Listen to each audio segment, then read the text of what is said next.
Hi dear students, നമ്മുടെ lecture series progress ചെയ്യുമ്പോൾ hospital ഓപ്പറേഷൻസിൽ നിന്നും നെക്സ്റ്റ് ഏറ്റവും കോർ ഫങ്ഷണൽ ഏരിയ ആയിട്ടുള്ള ഒരു ഇമ്പോർട്ടൻറ്റ് ഡിപ്പാർട്ട്മെൻ്റാണ് ഹോസ്പിറ്റൽ ഫ്രണ്ട് ഓഫീസ് എന്ന് പറയുന്നത്. ഏതൊരു ഓർഗനൈസേഷൻ്റെയും ഇമേജ് എന്ന് പറയുന്നത് അവിടുത്തെ ഫ്രണ്ട് ഓഫീസുകളാണ്. അതുകൊണ്ട് തന്നെ ഹോസ്പിറ്റലിനെ കൺസിഡർ ചെയ്യുമ്പോഴും ആ ഹോസ്പിറ്റലിനെ റെപ്രസെൻ്റ് ചെയ്യുന്ന ഏരിയാസുകളാണ് ഹോസ്പിറ്റൽ ഫ്രണ്ട് ഓഫീസ് എന്ന് പറയുന്നത്. ഈ ഫ്രണ്ട് ഓഫീസിലെ സ്റ്റാഫുകളും അതിൻ്റെ ഓപ്പറേഷൻസും അതിൻ്റെ ഡിസൈൻ കൺസിഡറേഷൻസുകളും എന്നിങ്ങനെ വളരെ ഇമ്പോർട്ടൻ്റ് ആയിട്ടുള്ള കുറച്ച് ഏരിയാസുകളാണ് നമ്മൾ ഇന്ന് ഡിസ്കസ് ചെയ്യാൻ പോകുന്നത്. ഫസ്റ്റ് ഓഫ് ഓൾ തന്നെ എന്താണ് ഈ ഫ്രണ്ട് ഓഫീസ് എന്നുള്ളതിലോട്ട് നമുക്ക് വരാം. ഹോസ്പിറ്റലിൻ്റെ ഫ്രണ്ട് ഓഫീസ് എന്ന് പറയുന്നത് ഒരു ഹോസ്പിറ്റൽ സ്ട്രക്ചർ അല്ലെങ്കിൽ ഇൻസ്റ്റിറ്റ്യൂഷനിലോട്ട് വരുന്ന എല്ലാ പേഷ്യൻസിനെയും ഏറ്റവും ഫസ്റ്റ് കോണ്ടാക്ട് പോയിൻ്റാണ് ഫ്രണ്ട് ഓഫീസ് എന്ന് പറയുന്നത്. ഈ ഒരു ഫ്രണ്ട് ഓഫീസാണ് ഹോസ്പിറ്റലിൻ്റെ ഇമേജായി മാറാൻ പോകുന്നത്. അതേപോലെ തന്നെ ഈ ഒരു ഫ്രണ്ട് ഓഫീസിൽ നിന്നാണ് നമ്മുടെ കമ്മ്യൂണിക്കേഷൻസുകൾ ഹോസ്പിറ്റലിലെ ഡിഫറെൻറ്റ് വിഭാഗങ്ങളിലോട്ട് പോകുന്നത്. അതുകൊണ്ട് തന്നെ അവിടെ ഇരിക്കുന്ന ഓരോ സ്റ്റാഫുകളും എങ്ങനെ ആയിരിക്കണം, അവരുടെ സംസാര രീതികൾ, അവരെ എങ്ങനെ പ്രസൻറ്റബിൾ ആയിരിക്കണം എന്നുള്ളതെല്ലാം തന്നെ വളരെ ഇമ്പോർട്ടൻ്റ് ആയി നിൽക്കുന്നു. അപ്പം ഏതൊരു ഓർഗനൈസേഷൻ്റെയും സർവീസസുകൾ സ്വീകരിക്കാൻ വരുന്നവരെ ഫസ്റ്റ് കോണ്ടാക്ട് പോയിന്റിൽ നിന്നും അഡ്രസ്സ് ചെയ്യുന്ന ഡിപ്പാർട്ട്മെൻറ്റ്സുകളാണ് ഫ്രണ്ട് ഓഫീസായിട്ട് വരുന്നത്. ഫ്രണ്ട് ഓഫീസുകൾക്ക് തന്നെ നമുക്ക് ഡിഫറെൻറ്റ് ഏരിയാസുകൾ ഉണ്ടാകും. നിങ്ങളൊരു ഹോസ്പിറ്റലിൽ പോകുമ്പോൾ നിങ്ങളെ സ്വീകരിക്കാൻ വേണ്ടിയിട്ട് ഒരു പെർട്ടിക്കുലർ ടീം മെമ്പേഴ്സ് ഉണ്ടാകും. നിങ്ങൾ രജിസ്ട്രേഷൻസ് ചെയ്യാൻ വേണ്ടി റിസപ്ഷൻ ഏരിയാസുകൾ ഉണ്ടാകും. നിങ്ങളെ ഡൗട്ട്സുകൾ ക്ലാരിഫൈ ചെയ്യാൻ വേണ്ടി എൻക്വയറി ടീംസുകൾ ഉണ്ടാകും. നിങ്ങളെ ഗൈഡ് ചെയ്യാൻ വേണ്ടിയിട്ട് പേഷ്യൻ്റ് അല്ലെങ്കിൽ ഗസ്റ്റ് റിലേഷൻ ടീംസുകൾ ഉണ്ടാകും. പിന്നെ ഡിഫറെൻറ്റ് ഏരിയാസുകളും നമ്മുടെ ഫ്രണ്ട് ഓഫീസിൽ ഉണ്ടായിരിക്കുന്നതാണ്. അപ്പം ഫസ്റ്റ് തന്നെ നമുക്ക് ഫ്രണ്ട് ഓഫീസിനെ ഡിഫൈൻ ചെയ്ത് അല്ലെങ്കിൽ ആ ഏരിയാസുകൾ പറഞ്ഞു കഴിഞ്ഞപ്പോൾ എന്താണ് ഈ ഏരിയാസുകളുടെയൊക്കെ ഫങ്ഷൻസ് അല്ലെങ്കിൽ ആ ഫ്രണ്ട് ഓഫീസ് എന്ന് പറയുന്ന ഡിപ്പാർട്ട്മെൻറ്റിൻ്റെ ഫങ്ഷൻസ് എന്തൊക്കെയാണ്. ഹോസ്പിറ്റലിനെ സംബന്ധിച്ചിടത്തോളം നമുക്കറിയാം, ആ ഹോസ്പിറ്റലിൽ വരുന്ന എല്ലാ പേഷ്യൻസിൻ്റെയും രജിസ്ട്രേഷൻ പ്രോസസ്സുകൾ, എൻക്വയറി പ്രോസസ്സ്, ബിൽ പേയ്മെൻറ്റ്സുകൾ, admission counselling, inpatient admissions, discharge ബിൽസുകൾ, അതേപോലെ തന്നെ process flow for IP and OP patients. ഫങ്ഷൻസുകൾ നമ്മൾ ഡീറ്റെയിൽ ആയിട്ട് പോകുമ്പോൾ രജിസ്ട്രേഷൻ പ്രോസസ്സിൽ നമുക്ക് എല്ലാ ടൈപ്പ് ഓഫ് പേഷ്യൻസുകളെയും രജിസ്റ്റർ ചെയ്യുന്നു. നമുക്കറിയാം, ഒരു ഹോസ്പിറ്റലിനെ ഡിപ്പെൻഡ് ചെയ്യാതെ ഓൾറെഡി വന്നിട്ടുള്ള പേഷ്യൻസുകൾ റീവിസിറ്റ്സുകൾ നടത്താം, അല്ലെങ്കിൽ ന്യൂ പേഷ്യൻസുകളായിട്ട് വരാം. ഓരോ ടൈപ്പ് ഓഫ് പേഷ്യൻസിനും രജിസ്ട്രേഷൻ പ്രോസസ്സുകൾ ഡിഫറെൻ്റ് ആണ്. ഹോസ്പിറ്റൽ റിലേറ്റഡ് ആയിട്ടുള്ള സർവീസസുകളും അല്ലെങ്കിൽ ഡിസീസ് റിലേറ്റഡ് ആയിട്ടുള്ള എൻക്വയറീസുകൾക്ക് വേണ്ടിയിട്ട് വേണമെങ്കിൽ നമ്മുടെ ഹോസ്പിറ്റൽസിനെ ഡിപ്പെൻഡ് ചെയ്യാറുണ്ട്. ഓൾറെഡി അഡ്മിറ്റഡ് ആയിട്ടുള്ളതോ അല്ലെങ്കിൽ സർവീസസുകളോ എടുത്തിട്ടുള്ള ടീംസിന് ബിൽ പേയ്മെൻറ്റ്സിന് വേണ്ടിയിട്ട്, അഡ്മിഷൻ കൗൺസിലിങ്ങിന് വേണ്ടിയിട്ട്, ഇൻപേഷ്യൻ്റ് അഡ്മിഷൻ ഡിപ്പാർട്ട്മെൻറ്റ്സുകൾക്ക് വേണ്ടിയിട്ട്, ഡിസ്ചാർജ് പ്രോസസ്സിന് വേണ്ടിയിട്ട്, അങ്ങനെ കോർ ഫങ്ഷണൽ ഏരിയാസുകൾ അല്ലെങ്കിൽ പേഷ്യൻറ്റുമായിട്ടുള്ള ഡയറക്റ്റ് കണക്ഷൻസുകൾ മുഴുവൻ ഹാൻഡിൽ ചെയ്യുന്ന ഡിപ്പാർട്ട്മെൻറ്റ്സുകളാണ് നമ്മുടെ ഫ്രണ്ട് ഓഫീസ് എന്ന് പറയുന്നത്. നമുക്കൊരു ഫ്രണ്ട് ഓഫീസുകളിൽ ഡിഫറെൻറ്റ് ഏരിയാസുകളിലോട്ട് പോകാം. ആദ്യം തന്നെ നമുക്കറിയാം, ഒരു എൻട്രൻസ് ലോബികൾ ഉണ്ടാകും. നിങ്ങളൊരു ഹോസ്പിറ്റലിലോട്ട് പോകുമ്പോൾ തന്നെ നിങ്ങൾ വളരെ എംപത്തറ്റിക് ആയിട്ട് ഗ്രീറ്റ് ചെയ്ത്, നിങ്ങൾ പ്രോപ്പറായിട്ട് ഗൈഡ് ചെയ്ത്, നിങ്ങളെ രജിസ്ട്രേഷൻ പ്രോസസ്സും അതേപോലെ കൺസൾട്ടേഷൻ പ്രോസസ്സിലെല്ലാം നിങ്ങളുടെ കൂടെ നിൽക്കുന്ന ഒരു പെർട്ടിക്കുലർ ടീം ഓഫ് ഇൻഡിവിജ്വൽസുകൾ ഉണ്ടാകും. അപ്പം ഏറ്റവും ഫസ്റ്റിൽ നമ്മൾ എൻട്രി ചെയ്യുമ്പോൾ തന്നെ നമ്മൾ റിസീവ് ചെയ്യാൻ റെഡിയായി നിൽക്കുന്ന ഏരിയാസുകളാണ് എൻട്രൻസ് ലോബികൾ. നമ്മുടെ വെയിറ്റിംഗ് ഏരിയാസുകൾ ഉണ്ടാകും, പബ്ലിക് യൂട്ടിലിറ്റീസുകൾ ഉണ്ടാകും. അതേപോലെ ഡിഫറെൻ്റ് ആയിട്ടുള്ള പേഷ്യൻ്റ് നീഡ്സുകൾ സാറ്റിസ്ഫൈ ചെയ്യാൻ വേണ്ടിയിട്ട്, അവരുടെ മൊബിലിറ്റിക്ക് ഈസിയർ ആക്കാൻ വേണ്ടിയിട്ട് ട്രോളീസും അതേപോലെ സ്ട്രെച്ചേഴ്സ്, വീൽ ചെയർസുകളെല്ലാം അറേഞ്ച് ചെയ്തിട്ടുള്ള ഏരിയാസുകൾ. ഇനി നമുക്ക് വരുന്നത് റിസപ്ഷൻ ഏരിയാസുകളാണ്. റിസപ്ഷൻ ഏരിയാസുകളിൽ ഓൾറെഡി വന്നിട്ടുള്ള പേഷ്യൻസിനെ നമ്മൾ റിസീവ് ചെയ്യാൻ വേണ്ടിയിട്ട് റെഡിയായി നിൽക്കുന്ന ടീംസുകളാണ്. Enquiry counters, registration counters, queueing ട്രാക്കുകൾ, records, admission counters, discharge counter, cash counter, health insurance counter, അതേപോലെ പേഷ്യൻറ്റ് എംപാനൽമെൻറ്റ് കൗണ്ടേഴ്സുകൾ. ഇപ്പോൾ ഡിഫറെൻറ്റ് കൗണ്ടേഴ്സുകൾ ഫങ്ഷൻ ചെയ്യുന്ന ഡിഫറെൻറ്റ് പേർപ്പസസിന് വേണ്ടിയിട്ടാണ്. ഇനി നമുക്ക് കൺട്രോൾ റൂംസുകൾ ഉണ്ടാകും. ഈ കൺട്രോൾ റൂംസുകൾ സെക്യൂരിറ്റി കൺട്രോൾ റൂംസ് ആകാം, ഹൗസ് കീപ്പിംഗ് കൺട്രോൾ റൂംസുകളാകും. കാരണം ഡിഫറെൻറ്റ് പേഷ്യൻസിൽ ഡിഫറെൻറ്റ് ഏരിയാസിൽ നിന്നുള്ള ആ കാര്യങ്ങളൊക്കെ ഹാൻഡിൽ ചെയ്യാൻ വേണ്ടിയിട്ട് ഫങ്ഷൻ ചെയ്യുന്ന ഏരിയാസുകളാണ് കൺട്രോൾ റൂംസുകൾ. Fire and safety control rooms, water supply control rooms, electrical safety control rooms, ambulance control room. ഇപ്പം നമുക്കറിയാം, ഒരു ഹോസ്പിറ്റലിൻ്റെ ഫ്രണ്ട് ഓഫീസ് എന്ന് പറയുന്നത് വളരെ ഇമ്പോർട്ടൻ്റ് ആയിട്ടുള്ളൊരു ഡിപ്പാർട്ട്മെൻറ്റാണ്. ഇതാണ് നമ്മുടെ ഹോസ്പിറ്റൽ ഓപ്പറേഷൻസിൽ ഏറ്റവും കൂറായി തന്നെ നിൽക്കുന്നത്. കാരണം പേഷ്യൻസിൻ്റെ മെഡിക്കൽ നീഡ്സ് അല്ലാത്ത എല്ലാ കാര്യങ്ങളെയും കമ്മ്യൂണിക്കേറ്റ് ചെയ്യാൻ വേണ്ടിയിട്ട് ഇൻ്റർമീഡിയറ്റ് ആയി നിൽക്കുന്ന ഒരു ഡിപ്പാർട്ട്മെൻറ്റാണ് നമ്മുടെ ഫ്രണ്ട് ഓഫീസ് എന്ന് പറയുന്നത്. നമുക്കിനി ഹോസ്പിറ്റലിൻ്റെ ഫങ്ഷൻസുകൾ പറഞ്ഞപ്പോൾ നമ്മൾ രജിസ്ട്രേഷൻ പ്രോസസ്സ് പറഞ്ഞിട്ടുണ്ടായിരുന്നു. അപ്പോൾ ഫ്രണ്ട് ഓഫീസിൽ ഏറ്റവും ഇമ്പോർട്ടൻ്റ് ആയിട്ടുള്ള ഒരു ഓപ്പറേഷണൽ ആക്ടിവിറ്റിയാണ് രജിസ്ട്രേഷൻ എന്ന് പറയുന്നത്. അപ്പോൾ നമുക്ക് എങ്ങനെയാണ് ഒരു ഹോസ്പിറ്റലിൻ്റെ രജിസ്ട്രേഷൻ പ്രോസസ്സുകൾ നടക്കുന്നത് നോക്കാം. നമുക്ക് ഹോസ്പിറ്റൽസിൽ നമുക്ക് വരാറുള്ള ഒരു 2 ടൈപ്പ് ഓഫ് പേഷ്യൻസാണ്. ഒന്നില്ലെങ്കിൽ ആദ്യമായിട്ടൊരു ഹോസ്പിറ്റലിൽ കാണിക്കാൻ വരുന്ന പേഷ്യൻസ്, അവരെ നമ്മൾ ന്യൂ പേഷ്യൻസ് എന്ന ലേബിൾസുകൾ കൊടുക്കാം. പിന്നെ നമുക്ക് ഓൾറെഡി വന്നിട്ടുള്ള പേഷ്യൻസ് റീവിസിറ്റ്സുകൾക്ക് വേണ്ടിയിട്ട് വരും. അപ്പം ഓൾറെഡി വന്നിട്ടുള്ള പേഷ്യൻസിന് അവർക്ക് ഓൾറെഡി നമ്മൾ രജിസ്ട്രേഷൻ പ്രോസസ്സ് ഓൾറെഡി കംപ്ലീറ്റ് ചെയ്തിട്ടുണ്ടാകും. അവർക്കൊരു യുണീക്ക് ID ക്രിയേറ്റ് ചെയ്തിട്ടുണ്ടാകും. അതിനെ നമ്മൾ പിന്നെയും റിപ്പീറ്റഡ് ആയിട്ട് യൂസ് ചെയ്യുകയാണ് ചെയ്യാറ്. ഒരു ന്യൂ പേഷ്യൻ്റ് ആയിട്ട് വരുന്നവരെ നമ്മുടെ ആദ്യം മുതൽ അവരുടെ ഡീറ്റെയിൽസ് ഇതെല്ലാം കളക്ട് ചെയ്ത് അവരെ പുതിയൊരു പേഷ്യൻ്റായിട്ടാണ് ഹോസ്പിറ്റൽ ഇൻഫർമേഷൻ സിസ്റ്റത്തിലോട്ട് എൻ്റർ ചെയ്യാറ്. അപ്പം എന്താണ് രജിസ്ട്രേഷൻ പ്രോസസ്സ്, എന്തൊക്കെയാണ് ഇതിൽ വരേണ്ടത്, ആരൊക്കെ രജിസ്റ്റർ ചെയ്യണം എന്നുള്ളത് ഇൻ ഡീറ്റെയിൽ ആയിട്ട് നമുക്കിതിൻ്റെ ഓപ്പറേഷണൽ ആക്ടിവിറ്റീസിൽ കാണാൻ പറ്റുന്നതാണ്. ഫസ്റ്റ് വൺ തന്നെ ഇമ്പോർട്ടൻസ് ഓഫ് രജിസ്ട്രേഷൻസ് ആണ്. എന്തിനു വേണ്ടിയിട്ടാണ് നമ്മൾ ഒരു രജിസ്ട്രേഷൻ പ്രോസസ്സ് ഓഫ് ഹോസ്പിറ്റൽസിൽ നിലകൊണ്ടു പോകുന്നത്? The significance of enrolling patients into hospital records. നമുക്ക് ഏതൊക്കെ പേഷ്യൻസുകൾ അല്ലെങ്കിൽ ആരൊക്കെയാണ് നമ്മുടെ ഹോസ്പിറ്റൽ സർവീസസുകളെ എടുക്കുന്നത്, അവരുടെ ഹോസ്പിറ്റൽ ഇൻഫോർമേഷൻ റെക്കോർഡ്സുകളിലോട്ട് നമുക്ക് എൻട്രി ചെയ്യിപ്പിക്കാൻ വേണ്ടിയിട്ടാണ് ഫസ്റ്റ് തന്നെ രജിസ്ട്രേഷൻ പ്രോസസ്സുകൾ നമ്മൾ കംപ്ലീറ്റ് ചെയ്യിപ്പിക്കുന്നത്. Ensuring efficient service provision and medical record management.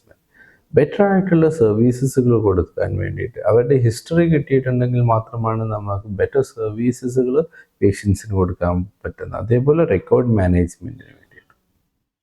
ഇനി ഒബ്ജക്റ്റീവ്സുകൾ എന്താണ്? Collecting basic patient information. ഒരു പേഷ്യൻറ്റിൻ്റെ നെയിം, ഏജ്, സെക്സ്, അവരുടെ മൊബൈൽ നമ്പർ, അഡ്രസ്സ് എന്ന് പറയുന്ന യുണീക്ക് ആയിട്ടുള്ള ബേസിക് ഇൻഫോർമേഷൻസ് കളക്ട് ചെയ്യുന്നതാണ് ഫസ്റ്റത്തെ ഒബ്ജക്റ്റീവ്. നെക്സ്റ്റ് എന്ന് പറയുന്നത് ഒരു യുണീക്ക് ഐഡൻറ്റിഫിക്കേഷൻ നമ്പർ ക്രിയേറ്റ് ചെയ്യാൻ വേണ്ടിയിട്ടാണ്. ഹോസ്പിറ്റൽ രജിസ്ട്രിയിൽ നമുക്ക് മൾട്ടിപ്പിൾ അല്ലെങ്കിൽ സിനോണിമസ് ആയിട്ടുള്ള നെയിംസുകൾ വരാൻ ചാൻസസ് ഉണ്ട്. ഇതിൻ്റെ കോളിഷൻസോ ഇല്ലെങ്കിൽ നെയിംസുകൾ മാറിപ്പോവാതിരിക്കാൻ വേണ്ടിയിട്ടാണ് നമ്മൾ ഒരു യുണീക്ക് ഐഡൻറ്റിഫിക്കേഷൻ നമ്പേഴ്സ് ക്രിയേറ്റ് ചെയ്യുന്നത്. അപ്പോൾ ഹോസ്പിറ്റൽ റെക്കോർഡ്സുകൾ ഇനി യുണീക്ക് ഐഡൻറ്റിഫിക്കേഷൻ നമ്പർ വഴിയാണ് നമ്മുടെ ഓരോ പേഷ്യൻസുകളും അറിയപ്പെടുന്നത്. Entering patient data into the hospitals records. ഹോസ്പിറ്റലിൻ്റെ ഡാറ്റാബേസിലോട്ട് പേഷ്യൻ്റ് ഡീറ്റെയിൽസുകളും അതേപോലെ അവരുടെ റെക്കോർഡ്സുകളും എൻട്രി ചെയ്യാൻ വേണ്ടിയിട്ട് ഈ രജിസ്ട്രേഷൻ പ്രോസസ്സാണ് ഇതിൻ്റെ ഏറ്റവും ഫസ്റ്റായി നടക്കുന്നത്. അപ്പോൾ ഓൾറെഡി രജിസ്റ്റർ ചെയ്തിട്ടുള്ള പേഷ്യൻസിന് മാത്രമാണ് ഡിഫറെൻറ്റ് സർവീസസുകൾ എടുക്കുമ്പോൾ അവർക്ക് ഡാറ്റ എൻട്രി പോസിബിൾ ആവുകയുള്ളൂ. Next, generating medical records. Different medical റെക്കോർഡ്സുകൾ ജനറേഷൻസിന് വേണ്ടിയിട്ടും അതിൻ്റെ മെയിൻ്റെനൻസിന് വേണ്ടിയിട്ട് നമുക്ക് രജിസ്ട്രേഷൻസ് ഇമ്പോർട്ടൻ്റ് ആയി നിൽക്കുന്നു. ഇനി നെക്സ്റ്റ് പോർഷനിൽ പറയുന്നത് ആരൊക്കെയാണ് രജിസ്റ്റർ ചെയ്യപ്പെടേണ്ടത്. ഹോസ്പിറ്റലിൽ വരുന്ന എല്ലാവരും രജിസ്റ്റർ ചെയ്യണോ, അതോ ചില പെർട്ടിക്കുലർ ഇൻഡിവിജ്വൽസ് മാത്രം രജിസ്റ്റർ ചെയ്താൽ മതി? നമുക്ക് നോക്കാം. അതേ ഇൻക്ലൂഷൻ ക്രൈറ്റീരിയ, അതായത് രജിസ്റ്റർ ചെയ്യേണ്ടവരിൽ ഉൾപ്പെടുന്നത് ഫസ്റ്റ് ടൈമായിട്ട് ഹോസ്പിറ്റൽ സർവീസസ് എടുക്കുന്നതാണ്. അതൊരു ഔട്ട് പേഷ്യൻ്റ് ഡിപ്പാർട്ട്മെൻറ്റിലോട്ടോ അല്ലെങ്കിൽ എമർജൻസിയിലോട്ടോ വന്നിട്ടുള്ള ഒരു പേഷ്യൻ്റ്. ഒരു ഹോസ്പിറ്റലിൽ നിന്നും വേറൊരു ഹോസ്പിറ്റലിലോട്ട് അല്ലെങ്കിൽ നമ്മുടെ ഹോസ്പിറ്റലിലോട്ട് റെഫറൽ വഴി വന്ന പേഷ്യൻസ് അവർ വേറൊരു ഹോസ്പിറ്റലിൽ ട്രീറ്റ്മെൻറ്റ്സ് ഇതൊക്കെ എടുത്തിട്ടുണ്ടാകാം, അവിടെ രജിസ്ട്രേഷൻസ് കംപ്ലീറ്റ് ആയിട്ടുണ്ടാകാം. വിചാരിച്ച് നമുക്ക് ഒരിക്കലും രജിസ്റ്റർ ചെയ്യാതെ അവരെ ട്രീറ്റ്മെൻറ്റ്സിന് കൊണ്ടുപോകാൻ പറ്റില്ല. ആ പേഷ്യൻറ്റിനെ നമ്മുടെ ഹോസ്പിറ്റൽ റെക്കോർഡ് സിസ്റ്റത്തിലോട്ട് എൻ്റർ ചെയ്യാൻ വേണ്ടിയിട്ട് നമ്മുടെ ഹോസ്പിറ്റൽസിലും ഇത് രജിസ്റ്റർ ചെയ്യുക എന്നുള്ളത് വളരെ ഇമ്പോർട്ടൻ്റ് ആയി നിൽക്കുന്നു. നെക്സ്റ്റ് വരുന്നത് എക്സ്ക്ലൂഷൻ ക്രൈറ്റീരിയ. ആരെയൊക്കെ നമുക്ക് ഓരോ രജിസ്ട്രേഷൻസിൽ നിന്നും ഒഴിവാക്കാം. ഒന്ന്, പേഷ്യൻ്റ് ഹു ഹാവ് ഓൾറെഡി അതായത് റീവിസിറ്റ്സുകൾ നടത്തുന്ന പേഷ്യൻസിൻ്റെ പിന്നെയും നമുക്ക് രജിസ്ട്രേഷൻ ചെയ്യേണ്ട ആവശ്യമില്ല. അവരുടെ ഡീറ്റെയിൽസ് കളക്ട് ചെയ്തിട്ട് നമ്മൾ അപ്ഡേഷൻസുകൾ ചെയ്താൽ മാത്രം മതി. Services not available in the hospital. ഒരു പേഷ്യൻ്റ് എക്സ്റേ എടുക്കണം എന്നുള്ള ഒരു ഉദ്ദേശത്തോടു കൂടിയാണ് നമ്മുടെ ഹോസ്പിറ്റൽസിൽ വന്നത്.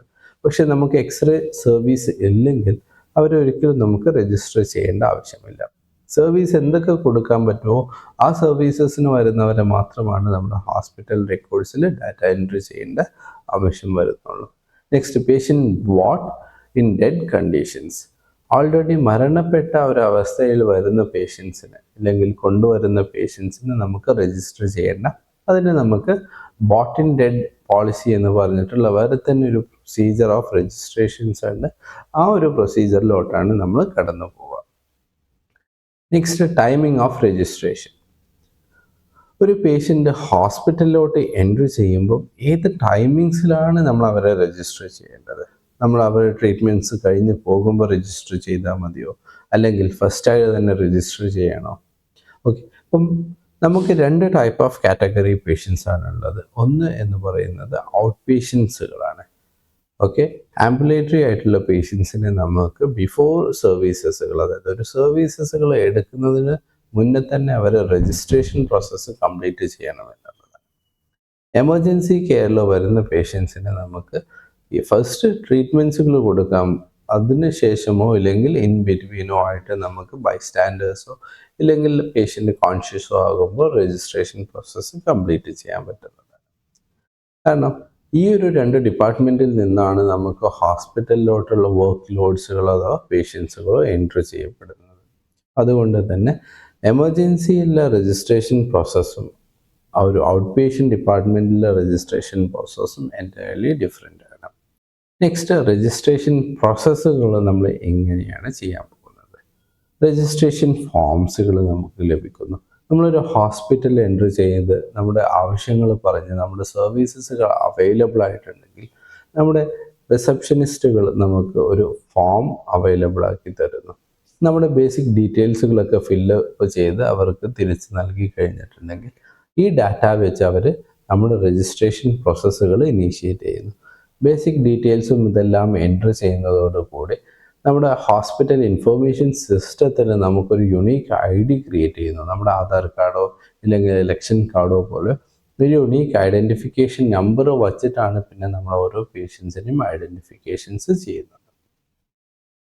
ഈ ഡാറ്റാസുകളൊക്കെ നമ്മൾ റെക്കോർഡ് ചെയ്ത് രജിസ്ട്രേഷൻ പ്രോസസ്സ് കംപ്ലീറ്റ് ചെയ്യുന്നതോടുകൂടി നമ്മൾ രജിസ്ട്രേഷൻ ഫീസുകൾ വാങ്ങുന്നു. ഓരോ ഹോസ്പിറ്റൽസിന് ഡിഫറെൻറ്റ് പോളിസികളാണ്. അപ്പോൾ രജിസ്ട്രേഷൻ ഫീ കളക്ട് ചെയ്ത് ഈ രജിസ്ട്രേഷൻസിന് നമ്മൾ എന്താണ് ഏത് ഡിപ്പാർട്ട്മെൻറ്റ്സിലോട്ടാണോ അവരിലോട്ട് അസൈൻ ചെയ്ത് കൊടുക്കുകയാണ് ചെയ്യുന്നത്. ഇനി ഒരു മൈനർ പേഷ്യൻ്റ് ആണെങ്കിൽ നമ്മൾ അവരുടെ ഗാർഡിയൻസോ അല്ലെങ്കിൽ പാരൻസിൻ്റെയോ നെയിം വെച്ചിട്ടാണ് രജിസ്റ്റർ ചെയ്യേണ്ടത്. നെക്സ്റ്റ്, ഒരു രജിസ്ട്രേഷൻ പ്രോസസ്സ് നടക്കുമ്പോൾ എന്തൊക്കെ ഡാറ്റാസുകളാണ് നമ്മൾ കളക്ട് ചെയ്യേണ്ടത്? മാൻഡേറ്ററി ആയിട്ട് നമ്മൾ കളക്ട് ചെയ്യേണ്ട കുറച്ച് ഇൻഫോർമേഷൻസിൻ്റെ ലിസ്റ്റുകളാണ് ഇവിടെ നൽകിയിട്ടുള്ളത്. ഒന്ന്, അവരുടെ name, date of birth, gender, guardians name, അതേപോലെ അല്ലെങ്കിൽ parent, relationship with the patient, address, contact number, email address, occupation, health insurance details, അതേപോലെ റെഫറിങ് ഡോക്ടേഴ്സ് നെയിം. ഇതെല്ലാം മാൻഡേറ്ററി ആണ് എന്നല്ല, അവൈലബിൾ ആയിട്ടുള്ള ഡാറ്റാസുകൾ. അപ്പോൾ ഇമെയിൽ അഡ്രസ്സ് എപ്പോഴും ഒരു ഓപ്ഷനലാണ്. അതേപോലെ ഹെൽത്ത് ഇൻഷുറൻസ് ഡീറ്റെയിൽസ് അവൈലബിൾ ആയിട്ടുണ്ടെങ്കിൽ നമുക്കത് കൊടുക്കാൻ പറ്റും. റെഫറിങ് ഡോക്ടേഴ്സ് ഇൻഡിവിജ്വലായിട്ട് കൺസൾട്ടേഷൻസ് സീക്ക് ചെയ്തു വരുന്നവർക്ക് റെഫറിങ് ഡോക്ടേഴ്സ് ഉണ്ടാവണമെന്നില്ല. അപ്പോൾ എന്തൊക്കെയാണോ ആപ്ലിക്കബിൾ ആയിട്ടുള്ളത് ആപ്ലിക്കബിൾ ഡാറ്റാസ് ആണ്. മറിച്ച് name, date of birth, basic patient ഡീറ്റെയിൽസുകൾ ഫില്ല് ചെയ്യുക എന്ന് പറയുന്നത് ഇമ്പോർട്ടൻ്റ് ആയിട്ട് തന്നെ വരുന്നത്. നെക്സ്റ്റ് നമുക്കൊരു ഹോസ്പിറ്റൽസിൻ്റെ ഫ്രണ്ട് ഓഫീസിൻ്റെ കൺസിഡറേഷൻസുകൾ. നിങ്ങൾ എല്ലാവരും ഹോസ്പിറ്റൽസുകൾ വിസിറ്റ് ചെയ്തിട്ടുണ്ടാകും. ഈ ഹോസ്പിറ്റൽസിനെ വിസിറ്റ് ചെയ്തപ്പോൾ നിങ്ങൾ നോട്ട് ചെയ്തിട്ടുള്ള എന്തെങ്കിലും ഒരു കാര്യം നിങ്ങൾക്ക് പറയാൻ പറ്റും? യെസ്, നിങ്ങൾ നോട്ട് ചെയ്തിട്ടുണ്ടാകും. ഈ ഹോസ്പിറ്റലിൻ്റെ ഫ്രണ്ട് ഓഫീസ് എന്ന് പറയുന്നത് എല്ലാവർക്കും ഈസിലി ആക്സസബിൾ ആയിട്ടുള്ള ഔട്ടർ സർഫസസിലായിരിക്കും എപ്പോഴും പ്ലേസ് ചെയ്തിട്ടുണ്ടാകും. എന്തുകൊണ്ടായിരിക്കും ഹോസ്പിറ്റലിൻ്റെ ഫ്രണ്ട് ഓഫീസ് എല്ലാവർക്കും ആക്സസബിൾ ആയിട്ട് എല്ലാവർക്കും വിസിബിൾ ആയിട്ടുള്ള ഏരിയാസിൽ പ്ലേസ് ചെയ്തിട്ടുണ്ട്? അപ്പം ലൊക്കേഷൻ കൺസിഡറേഷൻ പറയുമ്പോൾ തന്നെ ഹോസ്പിറ്റലിനെ സോൺ ചെയ്തപ്പോൾ നമ്മൾ പഠിച്ചു ഔട്ടർ സോൺസ്. ഈ ഔട്ടർ സോൺസിലാണ് നമ്മുടെ ഹോസ്പിറ്റൽസിൻ്റെ ഫ്രണ്ട് ഓഫീസ് എപ്പോഴും പ്ലേസ് ചെയ്യാറ്. അപ്പോൾ അതിൻ്റെ ഡിഫറെൻറ്റ് ഡിസൈൻ കൺസിഡറേഷൻസുകളാണ് നമ്മൾ ഡിസ്കസ് ചെയ്യാൻ പോകുന്നത്. First, accessibility for all patients including those with disabilities. അപ്പം എല്ലാവർക്കും ഈസി ആക്സസ് കിട്ടാൻ വേണ്ടിയിട്ടാണ് നമ്മൾ ഔട്ടർ സോൺസിൽ പ്ലേസ് ചെയ്യുന്നത്. അതിന് ഡിഫറെൻറ്റ് ഏരിയാസുകൾ, അതായത് ഡിസബിലിറ്റി ഉള്ളവർക്ക് റാംസുകളും അതേപോലെ ഡിഫറെൻറ്റ് ചെയേഴ്സ്, സ്ട്രെച്ചേഴ്സ്, അങ്ങനെ ഡിഫറെൻറ്റ് ഫെസിലിറ്റീസുകൾ അവൈലബിൾ ആക്കി കൊടുക്കുക എന്നുള്ളതാണ്. Ensuring patient privacy and confidentiality, streamlined flow and minimized wait times, comfortable and waiting areas, integration of technology for efficiency, staff accessibility and visibility, emphasis on safety and security measures, welcoming atmospheres, evolving needs for workflows, and incorporation of patient feedback and continuous improvements. അപ്പം ഇതിൽ detail ആയിട്ട് പറയുമ്പോൾ നമുക്ക് പറയാം, ഏറ്റവും ബെസ്റ്റായിട്ട് ഏറ്റവും easily accessible ആയിട്ടുള്ള ഏരിയാസുകളിൽ പേഷ്യൻറ്റിന് ഏറ്റവും കംഫർട്ടായിട്ടുള്ള സീറ്റിംഗ് പൊസിഷൻസുകളും അതേപോലെ ലെസ് വെയിറ്റിംഗ് ടൈം ആയിട്ടുള്ള ഏരിയാസുകൾ, ഏറ്റവും സേഫ് ആയിട്ടുള്ള ഏരിയാസായിട്ട്, അതേപോലെ വർക്ക് ഫ്ലോ ഏറ്റവും സിമ്പിളായിട്ട് നമുക്ക് കൊണ്ടുപോകാൻ പറ്റുന്ന ഏരിയാസുകളിലായിരിക്കും ഹോസ്പിറ്റൽസിൻ്റെ ഫ്രണ്ട് ഓഫീസ് നമ്മൾ ഡിസൈൻ ചെയ്യപ്പെടുന്നത്. ഡിഫറെൻറ്റ് കൺസിഡറേഷൻസുകൾ നമുക്ക് നോക്കാം. ഇപ്പോൾ റിസപ്ഷൻ ഏരിയാസ് എന്ന് പറയുന്നത് ഫസ്റ്റ് ഇംപ്രഷൻസ് ആണ്. ഈ ഇംപ്രഷൻസിനെ ബേസ് ചെയ്തിട്ടാണ് നമ്മുടെ ഹോസ്പിറ്റലിൽ ഫെർദർ ട്രീറ്റ്മെൻറ്റ്സുകൾ എടുക്കാൻ വേണോ വേണ്ടയോ എന്നൊക്കെ തീരുമാനിക്കപ്പെടുന്നത്. അതുകൊണ്ട് തന്നെ ഈ ഫെസിലിറ്റി അല്ലെങ്കിൽ ഫ്രണ്ട് ഓഫീസ് ഏരിയ എപ്പോഴും ഓർഡർലി ആൻഡ് ക്ലീൻലി പ്ലേസ്ഡ് ആയിരിക്കണം, നീറ്റ് ആയിരിക്കണം, എല്ലാ പേഷ്യൻസിനും കംഫർട്ടബിൾ ആയിട്ടുള്ള, അട്രാക്റ്റീവ് ആൻഡ് ചെയർഫുൾ ആയിരിക്കണം, അൺക്ലട്ടേർഡ് ആയിരിക്കണം, easy to manoeuvre or out. അതായത് ഈസിലി പാസേജസും ഡിഫറെൻറ്റ് ഏരിയാസിലോട്ടുള്ള ആക്സസ് ഒക്കെ വളരെ സിമ്പിളായിരിക്കും. Next, patient usually prefer individual seatings. നമ്മൾ മാസമായിട്ടുള്ള ഒരു ബെഞ്ചോ അല്ലെങ്കിൽ അത് പ്ലേസ് ചെയ്യുന്നത് ബെഞ്ചോ ഇല്ലേ, മാസ് പ്ലേസ്മെൻറ്റ്സിന് പകരം ഇൻഡിവിജ്വൽ സ്വീറ്റിങ്സ് ആയിരിക്കും എപ്പോഴും പേഷ്യൻസ് പ്രിഫർ ചെയ്യുന്നത്. അപ്പോൾ ഇൻഡിവിജ്വൽ സീറ്റിങ്സ് കൊടുക്കുന്നതാണ് ഏറ്റവും ബെറ്റർ ആയിട്ടുള്ള ഓപ്ഷൻസുകൾ.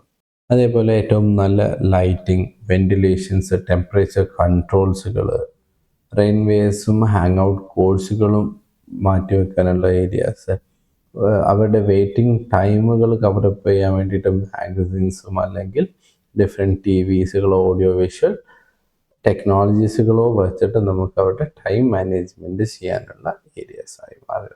ഇനി അവിടെയുള്ള സ്റ്റാഫുകൾ എങ്ങനെയായിരിക്കണം എന്നുള്ളതാണ് നെക്സ്റ്റ് പറയാൻ പോകുന്നത്. എല്ലാ പേഷ്യൻസിനോടും സ്റ്റാഫുകൾ വളരെ എംപത്തറ്റിക് ആയിട്ട് കോർട്ടിയസ് കൂടെ ആയിരിക്കണം. ഫ്രണ്ട്ലി മാനറിൽ എല്ലാവരെയും ഗ്രീറ്റ് ചെയ്ത് അവരുടെ നെയിം ചോദിച്ച് എന്താണ് അവരുടെ ആവശ്യങ്ങളെല്ലാം ചോദിച്ചിട്ട് വേണം ഓരോ പേഷ്യൻസിനെ അവർ. നെക്സ്റ്റ്, നമ്മുടെ പേഷ്യൻസിനെ എങ്ങനെ നമുക്ക് ട്രീറ്റ് ചെയ്യണം. അതായത് ഓരോ പേഷ്യൻറ്റിനെയും നമ്മൾ ഗ്രേറ്റ് ചെയ്തിട്ട് വേണം അവരെ വെൽക്കം ചെയ്യാൻ വേണ്ടിയിട്ട്. എപ്പോഴും പേഷ്യൻസുമായിട്ടുള്ള ഐ കോണ്ടാക്റ്റുകൾ നമ്മൾ കീപ്പ് ചെയ്യണം. എല്ലാവരും വളരെ പ്ലെസൻ്റായിട്ട് സ്മൈൽ ചെയ്തിട്ട് വേണം വെൽക്കം ചെയ്യാൻ വേണ്ടിയിട്ട്. അവരുടെ റിവ്യൂ ഷെഡ്യൂൾസുകളാണെങ്കിൽ അവരുടെ കാര്യങ്ങൾ നമ്മൾ ഏറ്റവും ബെസ്റ്റായിട്ട് എത്തിച്ചു കൊടുക്കുന്ന രീതിയിൽ വേണം അവരെ ഹാൻഡിൽ ചെയ്യാൻ വേണ്ടിയിട്ട്. ഫസ്റ്റ് രജിസ്ട്രേഷൻസ് ആണെങ്കിൽ അവരെ ഗൈഡ് ചെയ്യണം പ്രോപ്പറായിട്ട്. അതേപോലെ കൺസൾട്ടേഷൻ ഏരിയാസുകളിൽ നമ്മൾ അവരെ കൊണ്ടുപോയിട്ട് ഏൽപ്പിച്ച് കൊടുക്കുക എന്നുള്ളതാണ്.